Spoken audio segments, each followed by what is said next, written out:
I've moved the chair. Oh, yeah. Shit.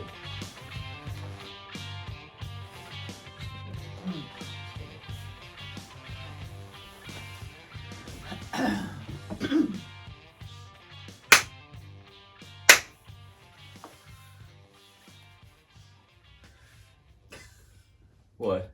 That always makes me laugh. I don't know why. Still making you laugh. I don't know. It's insane. Yeah. What gets under your skin and lingers. Yeah. Lingers. You're a bit of a giggler. You can be a giggler. You get the giggles. Remember when we were... This will embarrass you. Do you remember when we went away, not so long ago, maybe a couple of years ago now, and you were having laughing fits over Jim Carrey in Dumb and Dumber and Ace Ventura?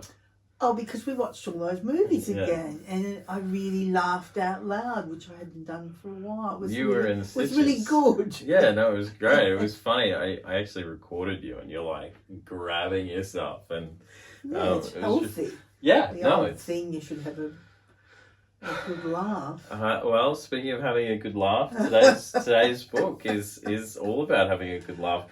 I think she's got a marvelous sense of humor. So we're looking at this one, Travel Light, Move Fast by Alexandra Fuller.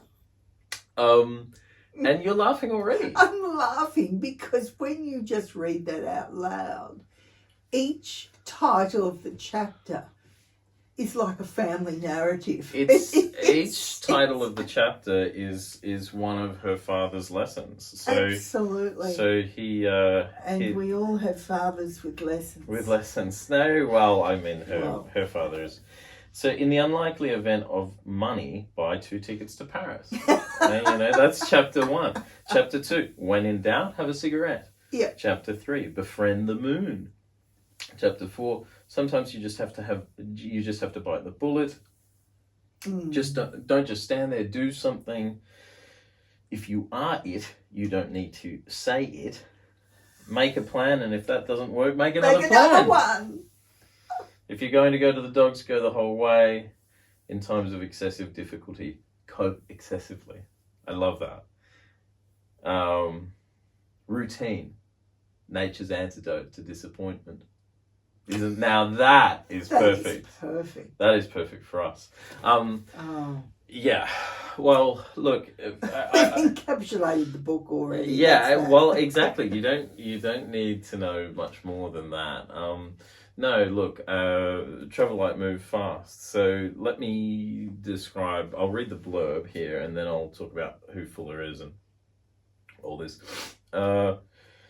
When her father becomes gravely ill, Alexandra Fuller rushes to join her mother at his deathbed. As they carry his ashes home to their farm in remote Zambia, Fuller realizes that if she's going to weather her father's loss, she will need to become the parts of him that she misses most. These are the parts, these are the lessons to embody these lessons, right? Yes. So Fuller moves seamlessly between her father's overwhelming absence and her memories of a childhood spent running after him in southern and central Africa. She faces seemingly irreparable family fallout, new love found and lost, and eventually further unimaginable bereavement, holding fast to the lessons of her father taught her about how to survive whatever life throws at you. Bursting with pandemonium and tragedy. You never see that word. No. Fuller takes her parents' insatiable appetite for life to heart. Here is a story of joy, resilience, and vitality from a writer at the very height of her powers. And this really is a writer at the very height of their powers. I think Fuller's heights may be a little higher than others. Absolutely. As well. Yeah. And I just want to say that before we say anything about this book specifically and talk more generally, Alexandra Fuller, look, it doesn't pay to compare writers, right? No. But I just want to say on the record, where it comes to memoir, where it comes to writing stories out of real life, Fuller might just be the best memoirist I have ever come across. And she In what sense? In every sense. In the ability to integrate. Just the descriptions of what life was like. She does everything well. It's surprising that she, well, I don't want to criticize her while I'm complimenting her. She had difficulty as a fiction author. Apparently she wrote sort of 9 manuscripts and like 9 books and couldn't get them published. This is what I've heard. She's if you want to know what she sounds like, she's got a terrific voice. You can find YouTube videos of her in conversation, but she So I think they told her to write about something that she knows. No, they said like it was much more brutal than that. I think what was said to her was like, you can write, but you just don't have a story. And she'd been trying all these novels. And boy, oh boy, did she have a story. And she had a story standing right in front of her the entire time, which was her family and her life and upbringing in Africa as a white African. And wow. And since then it's been a torrent of these books. And I just wanted to mention, and because we do the video versions of these as well, I'm just going to hold some of these up. Don't Let's Go to the Dogs Tonight was her first memoir. It's the first one I read that got me into her. A follow-up to Don't Let's Go to the Dogs Tonight is Cocktail Hour under the Tree of what is it? Under the Tree of Forgetfulness. There you go. See, I forgot. Cocktail Hour Under the Tree of Forgetfulness. And then Scribbling the Cat, which is a little different. It moves focus away from the family, and she follows a soldier. She also has a similar book about he's a coal miner in the States. I think, if not a coal miner, an oil guy, a rigger. But then Leaving Before the Rains Come is her depiction of the breakdown of her marriage. So that's even more personal and less about her mother and father and more about her relationships. And very, very recently, I think last year or the year before, I haven't read it yet, is her memoir Fee, a memoir about her son who unfortunately passed away, which you get a glimpse of at the end of this book. It's not a spoiler, it's just something that did occur in her life, but she's experienced a terrible amount of tragedy. But why do I think she's so good? Her ability to layer her prose, where she is presenting you with the direct scene in the moment, but then she's presenting that scene in context with the narrative of the book, but then she's presenting the scene and the narrative in the book in context with history, geography, and the intergenerational history of her family and movement and colonization and all these broader things, but never hammers you over the head with any of it. It's absolutely seamless. And you cannot do that without years and years and years and years and decades of experience. And so the layers are just, well, they just flow. They're seamless, like I said. Like there's no, and so she handles time and place and history all together in the same paragraph. It's all hanging together without it becoming about themes and ideas. Like you never get that. It's absolutely effortless, and yet it's so dense. That's just somebody who has, an incredible facility for this kind of work. And it's hard fucking work. And I get that sense of her that she is just a really hard graft person, that she just wills herself through all of it, the work, her life, the process of it all. And look, most people get knocked back with their first novel they're lucky to write another one and see that through. Yep. Very few people are going to endure that kind of experience. 9 manuscripts. Most people can't even produce 9 manuscripts in a lifetime. Yeah, sure. And then start publishing and then produce multiple books. I mean, it's crazy, her level of achievement. And she's gone on retrospectively and published a few. I don't think they were the earlier manuscripts that didn't make it. She has published some fiction. I haven't read any of her fiction. Okay. And I haven't read her new memoir. And I would like to, and I don't think I've read the one about the rigger either. So there's a lot of her that I haven't read, but what I have read, which is about 5 or 6 books, is incredible. But she's another person too who just lets it speak for itself. Yeah. There's not judgment there. No. In relation to family things. No. Like, I mean, you know, we talked about Suzanne on this show, and we've talked about the erratics, in terms of like really great writing. And the memoirs we've read, I think those are the 3 that I really kind of elevate and encourage people to read. And they all have that aspect to them. They all have that aspect. They let the experiences play out. Yep. Because they're the facts of the matter, or the writer's perspective. Yep. Because, and not spoiling it, the 2 sisters have a different perspective of family. Absolutely. Yep. And that's much the same as the erratics. Yep. But they let it speak for themselves, and as you say, the themes, for want of a better word, are just into play. Same with and with Suzanne Anais Barbeau-Lavalette. I think that's how you say her name from memory. But she, you know, does the same thing. It's a deft touch. You're dealing with history and big things, adoption and all sorts of stuff. But sort of just shows it. Is really spare. She's more of a minimalist writer. Fuller is not. Fuller is much more dense in her actual writing and her prose. But they have, and Vicki Laveau-Harvie as well with the erratics, they have an ability to let the scene sit on its own merit and not touch it too much, not interfere with it.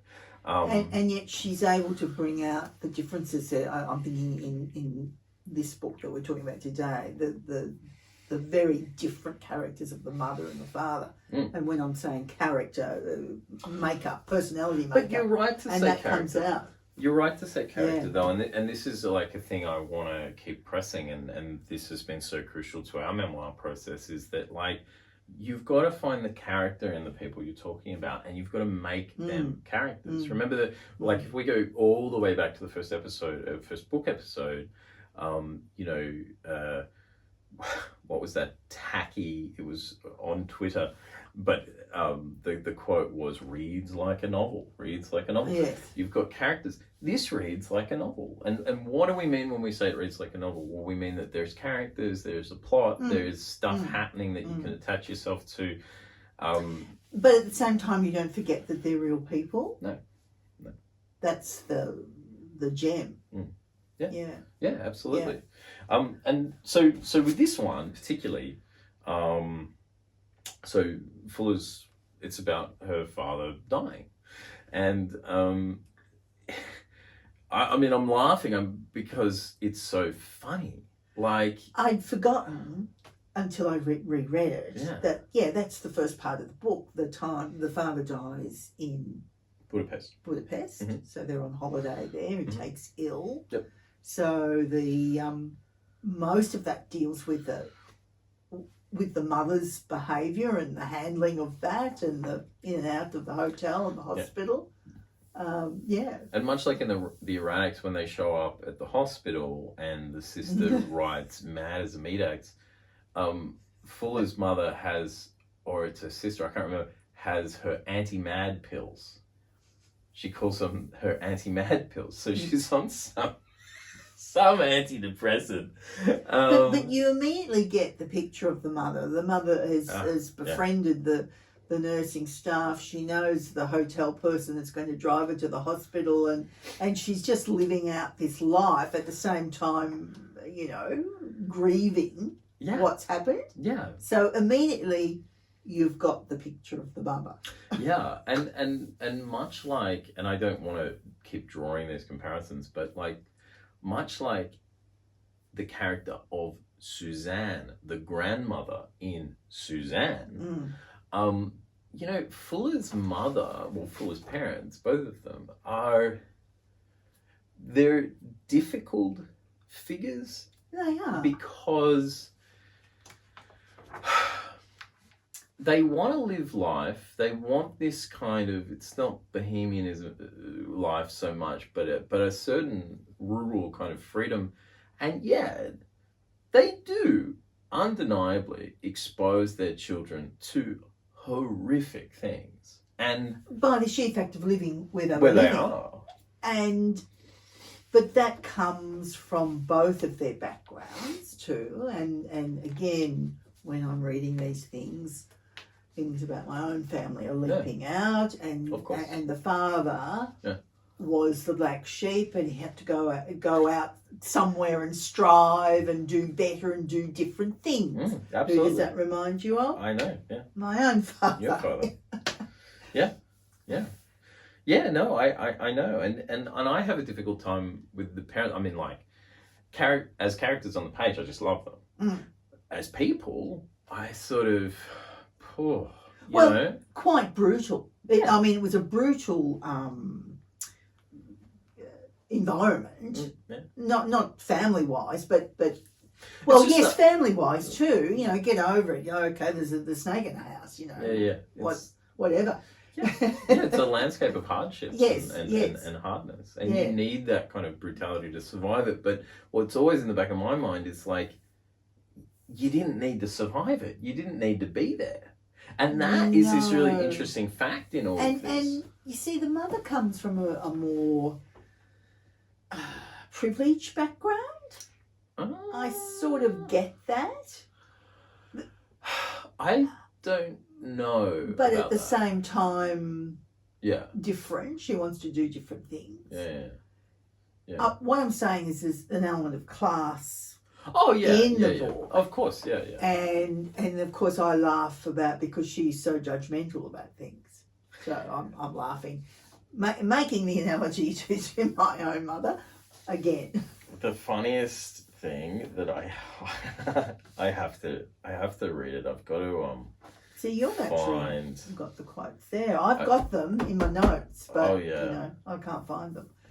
Well, hang on. Let me find one here, because there's something about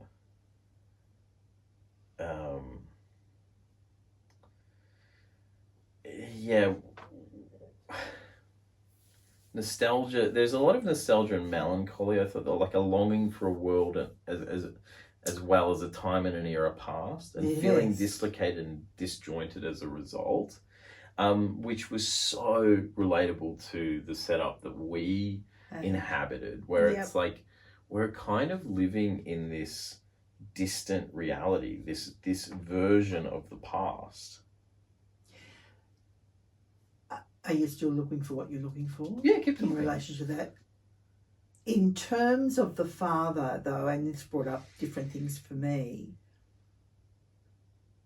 the father was out there living, right? You know, taking things upon himself, making his way, and this is just a personal aside. I had always seen my father as that person, and our family folklore played into that. And it's only now when I look back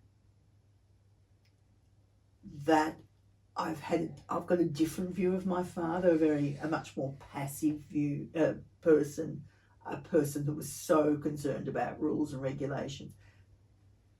This person is not that. He is out there making a difference.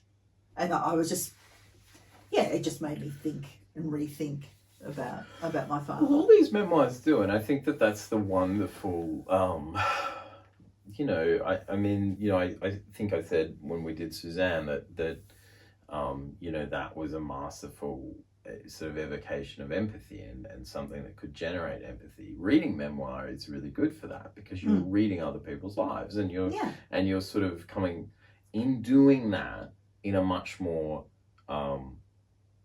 obvious, deliberate way than reading fiction, for example. Yeah. You're really coming to terms with your own life. Yes, so you're identifying with similar experiences, but you're not judging them. No. Yeah. Yeah. I think it's minus the judgment. I mean, I was just writing notes. Yeah. And they may have been negative, but Sure. they're just in the moment. Yeah. No, I totally get that. So I think this sums up the father really well. Yeah. It was a miserable, he's talking about his past. It was a miserable house, he said, of those early years with his ill-matched parents. So as soon as I could, I walked out of it. A garden, a backyard, a stable, hedgerows. Inside, I could never tell which was what and who was who. But outside, things made sense. Things that were supposed to sting, stung. Things that were supposed to bite, bit. I love that. And that is his dedication to their life. Things, and that sort of encapsulates, because like, to be perfectly honest with you, I'm not a historian. I can't go into the political history of Africa. It is too crazy to get your head around anyway. But, they're part of the Rhodesian experience. That's which right. is, Yeah. Rhodesia became Zimbabwe. Became Zimbabwe. Okay, so my parents had travelled there when it was Rhodesia, Rhodesia, and yeah. then we went back Yes. when it was That was Zimbabwe, Zimbabwe, yeah. and it was enormously different. And I think, look, you again, if you want more on Africa and you want more on Fuller on Africa, you can find her talking about this. I don't really want to go into that because I'm not. It's over my head. But she does speak of, like when I looked her up and I saw her Wikipedia page, it said she was what did it say? It's an American Zimbabwean writer or something. And I was like, What's that? What's that? I'm like, and bizarrely in my mind, I was like, but she's Rhodesian. Now I know that could be offensive to somebody today, but it is. But absolutely, but in terms of those were the roots I associated with her, and I think what makes sense of and where I'm going with this is that war and that civil unrest was incredibly violent. And that's what I'm referring to when I'm like, how could these parents raise children around this? This is madness. You're white, you're in Africa, go home, go back it's a simple home back in the counties, isn't it? Yeah, go back to England. What are you doing? This is terrible. Yeah. But then when you hear his depiction, then inside I can't make sense of things, but outside in the garden, the bugs that bite, the things that sting. Things are more real. Yeah. But that resonates with me. I have always found in nature things to be as they should be. Or rather, things are exactly as they are. There's dangers. And you can see them. There's beauty. Yeah. Yeah, okay. And they make sense to forgot you. that, And when you introduce that awful animal, the human being, into the mix, and you're in the domestic space and the social space or the familial space, that is when things really become so confusing to me. Yeah. And, I think I do like nature because nature does make sense. People don't make sense. Well, there's an order to nature. Yeah. And, those of us who have not had great experience of human beings are reacting to the disorder that they bring. And people with their agendas and their various things don't always fulfill their quote unquote natural role. Yes. That's right. And so in light of that, in the chaos of Rhodesia, there is also a sense to it all as well. Yeah, so they were living a more grounded life, really. In some way. Yeah. Yeah. Sure. And I think that is perhaps the logic that Fuller is trying to tease out and is continuing and may always wrestle with. The logic of their parents' understanding of things. Yes. Their logic. And it may have been extremely chaotic, and the two characters may have been chaotic in some instances, but it all made sense in the moment. Because I love how flummoxed he is by computers. I don't know whether you remember, he comes into town. I love it. He comes into town. Because, again, I know. was relating to that, and I was relating to my father's experience. The father keeps the laptop that he's purchased inside. It in the proper box. Yeah, in and the styrofoam. And he brings it in whenever to do financial stuff. Yep. And can't work out why it's no longer relevant. But I've kept it in the box. What's the glory in this development? Yeah. That breaks down. That breaks down. Yeah. So I can use pen and paper and it won't break down. He's absolutely beside himself because he's got his laptop which he keeps in the styrofoam box it came in. And didn't it take one person forever to reboot? They finally rebooted it. They rebooted it. So, well, he goes into town to do his banking, his online banking, once a month, and he takes it out of the box and it sits on the passenger seat of the car all the way in.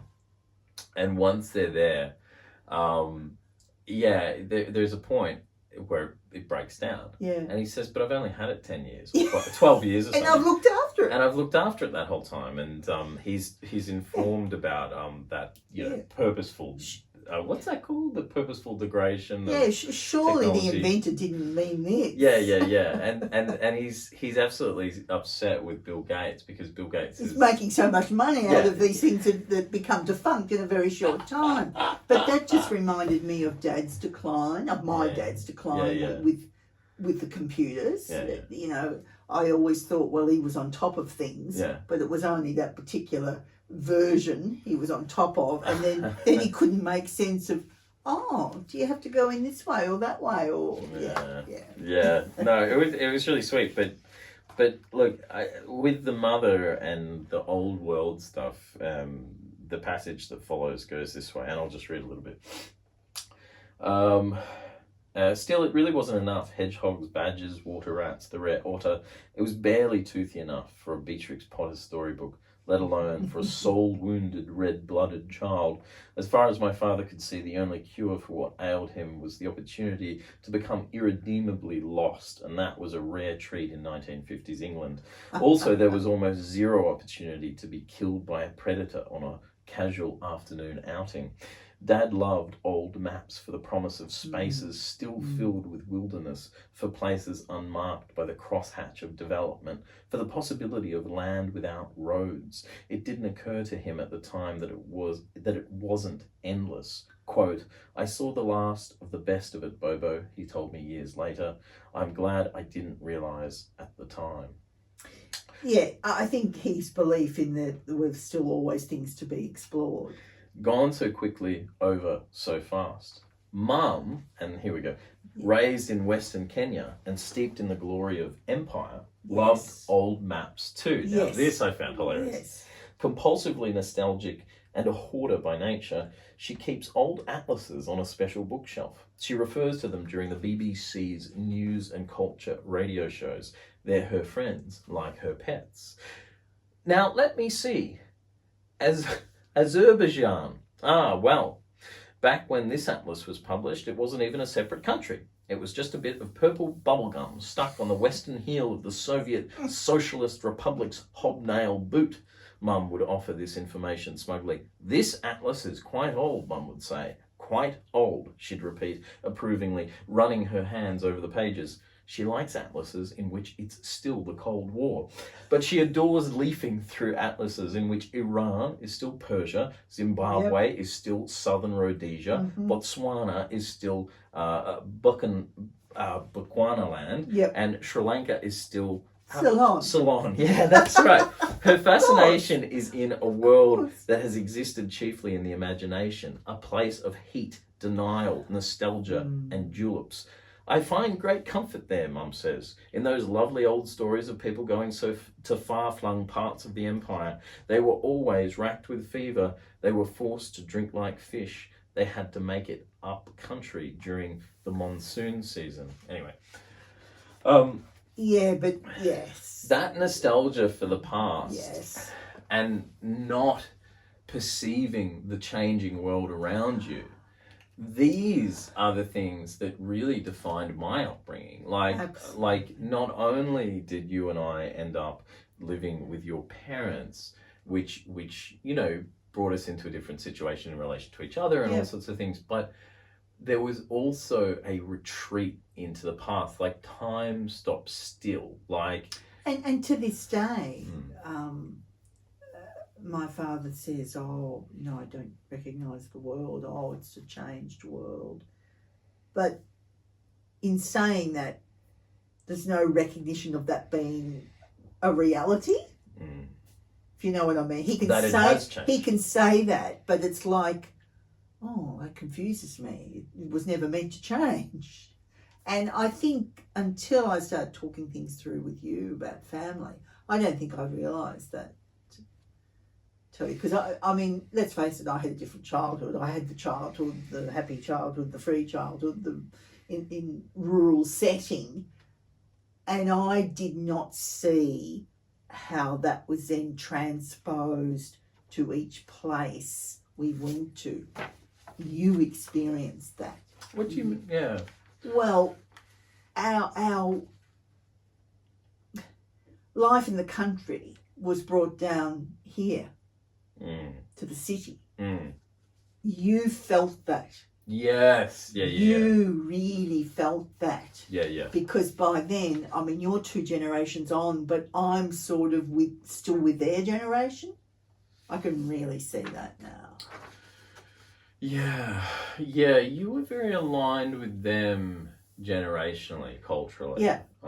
Which also, I think, like, and this is not a pejorative thing, but the country is behind, I mean, it's like you have the city is, from an Australian perspective, I feel like the cities in Australia are a little bit slower than the cities in the States and probably the UK as well, like the main cities.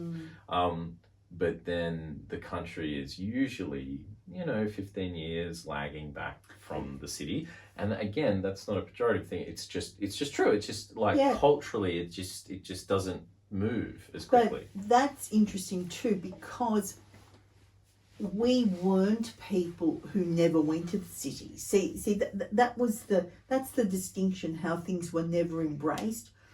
We still went to the city to see theatre. We'd go to the city for different sorts of shopping experiences.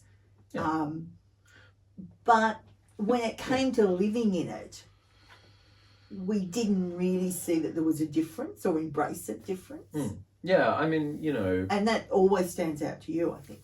Yeah, of course. I mean, it's just like, when you're in the city, it's just like, my experience was like, there was just this massive gap. I'm the first and actually the only family member to be raised in an urban environment. Yeah. I'm the only family member to be raised in the city. Yeah.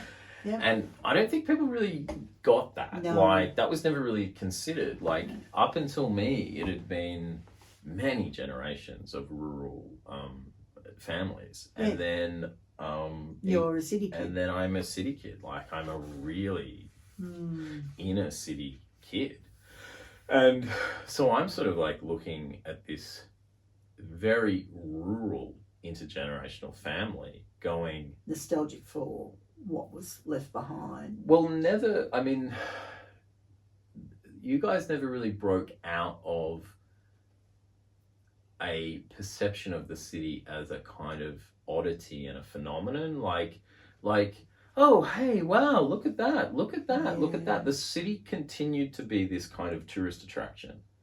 even though we were living there now. Well, it was almost another thing on a pedestal, because I remember coming down as a child over the hill and seeing the tall buildings. And to this day, if I'm in the taxi going, on the freeways, I'm filled with this sort of awe. Yes. Yeah. So, which I experienced too. yeah. I mean, like, I'm not saying the Yeah. city's not pretty Yeah. and doesn't have its Yeah. charms. It does, Yeah. but yeah.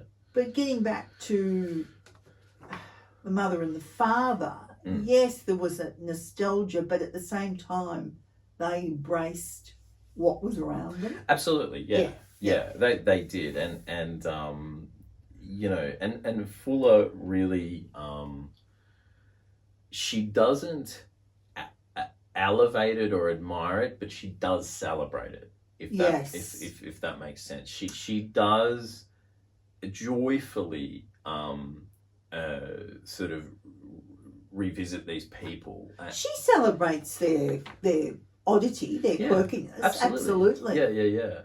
In a way that's, there's not a lot of, there's not too much judgment, but she's never lost to her celebration of them. She's very sober as well, like in the sense of, the life around them, which is what I say she's such a great author, is that she's able to give you the scene in context with other things, give you that in context with the big picture. Sure. But I always feel for her, because I can't imagine the dislocation she's experienced. Like, not just these generational quirks, but time and place and I feel for her, and you can see the toll of the life, that it's had. The sister, struggles. Yes.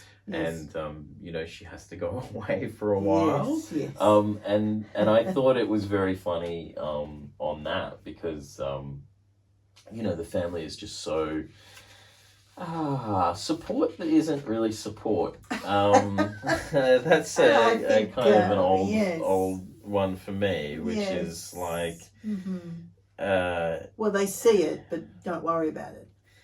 Yeah, when Vanessa has to go to rehab, Vanessa's stint at the clinic had reversed her circadian rhythms, apparently. She couldn't sleep at night and had to sleep instead for much of the day. In any case, she no longer kept traditional hours. Whatever else is wrong with Vanessa, Mum had said when it was too late and Vanessa was already doing group, she certainly doesn't need a drying up stint. I think it's drying out, I'd said, not drying up. Oh, Mum had feigned surprise. Is it? But even Mum couldn't deny that the initial results of Vanessa's drying up stint had been spectacular. She'd swept onto the veranda at The Rock, which is a bar, backlit against a brilliant April sun, the day of her release from the clinic. It was just like boarding school, she said, except no one was allowed a razor.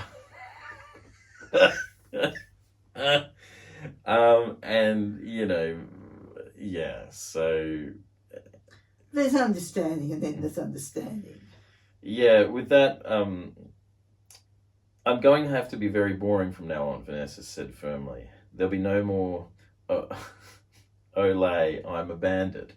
For me, no more, let's have a party. With that, Mum had clambered off her bar stool stiffly but with dignity. Well, you didn't get that attitude from my side of the family, she'd said. The party will go on. And then, as if Vanessa had suddenly vanished from The Rock altogether, and as if this were the first time I'd heard of it, Mum turned to me conspiratorially. Buffy had very funny tendencies, poor thing.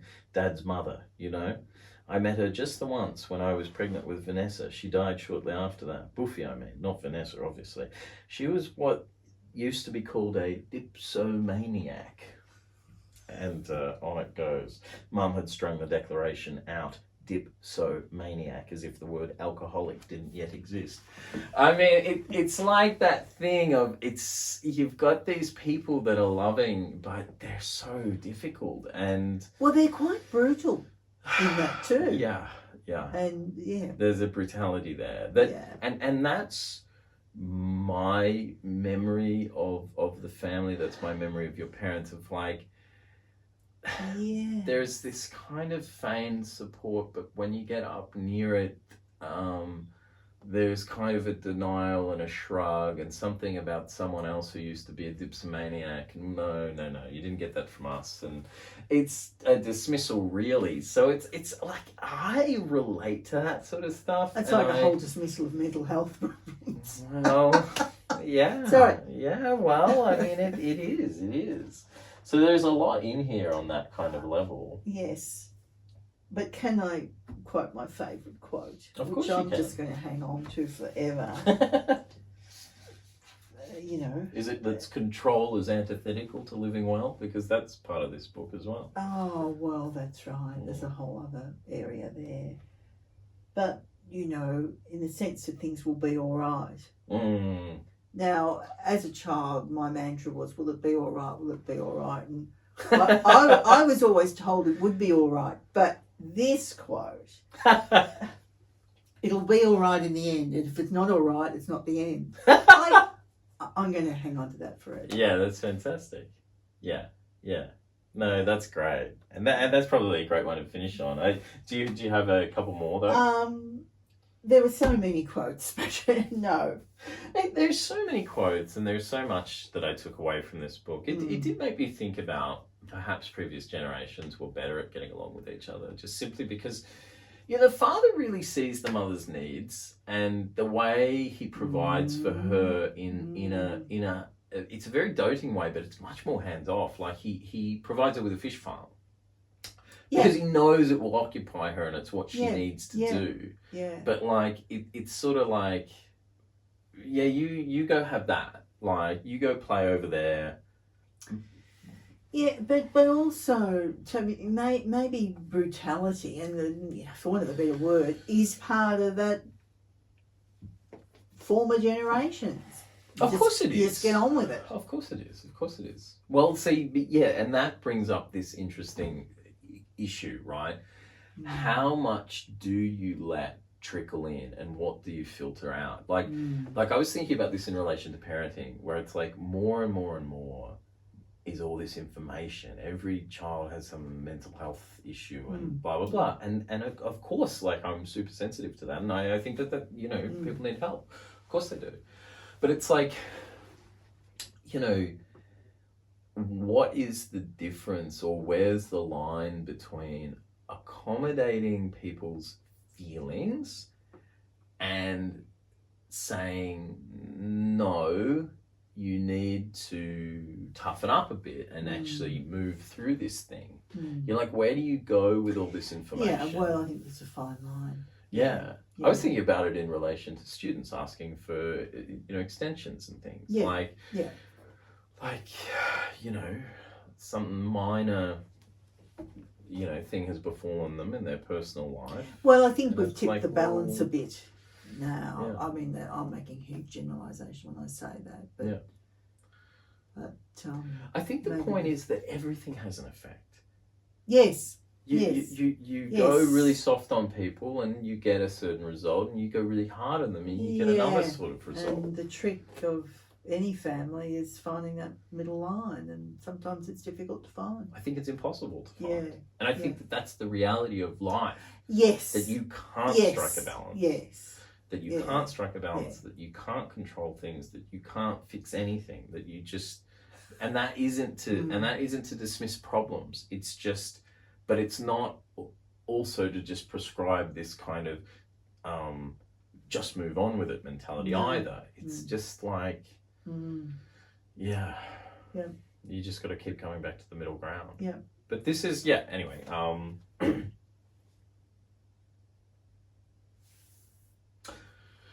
Do you have any more quotes? No, I don't think so.